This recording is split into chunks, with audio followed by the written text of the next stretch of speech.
Contohnya apa?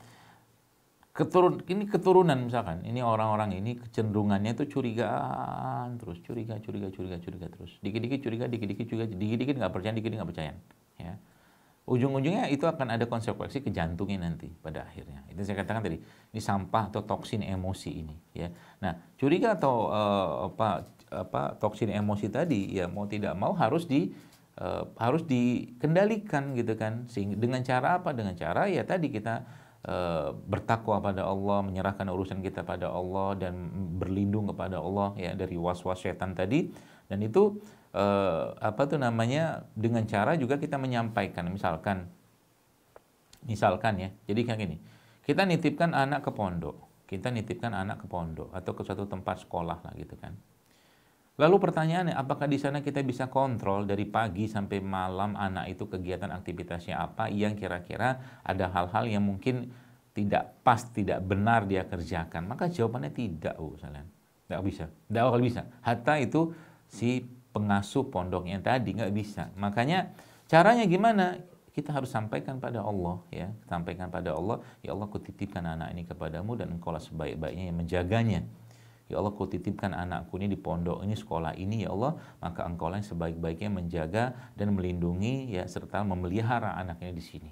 Ya, itu salah satu cara kita dengan berdoa memohon pada Allah. Pagi doa orang tua itu mustajab. Termasuk juga ketika suami keluar rumah, ya Allah, kau titipkan ini kepadamu, suamiku kepadamu, jagalah dia, lindungi dia, peliharalah dia, ya dari segala macam kezoliman dan termasuk juga maksiat ya, dosa segala macam ya.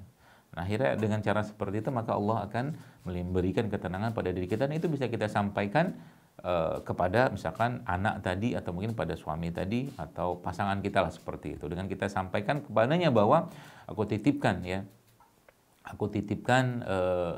Abi, saya titipkan Abi kepada Allah saat Abi bekerja. Dan kalimat seperti ini sebenarnya akan jadi sebuah semangat untuk si bapak tadi atau si anak tadi kalau dia di pondok atau di sekolah tadi, yang membuatnya akhirnya merasa ya tadi ibarat kata apalagi saling pegang, saling dipeluk ya, mungkin lagi kita mau pergi tadi, sehingga kecurigaan kita tadi atau mungkin jangan-jangannya tadi itu bisa hilang dengan sendirinya. Karena apa? Allah yang menghilangkan itu ketika kita serahkan semua urusan kita pada Allah Subhanahu wa taala. Ini salah satu cara. Jadi itu indahnya syariat, itu indahnya Islam yang memberikan pedoman yang luar biasa Bapak Ibu sekalian kepada kita semua untuk mengatasi semua hal gitu kan. Nah, contoh mungkin tadi kalau kita bicara kepada konteks misalkan seseorang yang merasa man ana gitu loh, siapalah saya gitu kan. Maka dalam Islam sudah ada jelas bahwa Allah memuliakan ya. Walaqad karramnal bani Adam. Jadi Allah memuliakan Bani Adam. Kita ini semua dimuliakan Allah Subhanahu wa taala karena imannya kita. Jadi bukan karena latar belakang, bukan karena apa.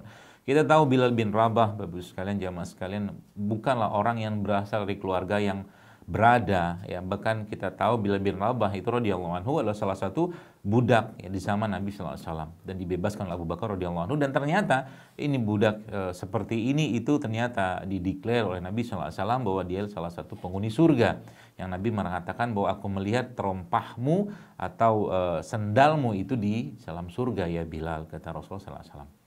Jadi Islam itu ibu-ibu sekalian membuat seseorang itu gagah gitu kan. Islam itu membuat seseorang itu gagah, maksudnya bukan gagah secara fisik tapi gagah secara hati, karena aku ini Islam, Muslim, Allah memuliakan orang Islam gitu loh.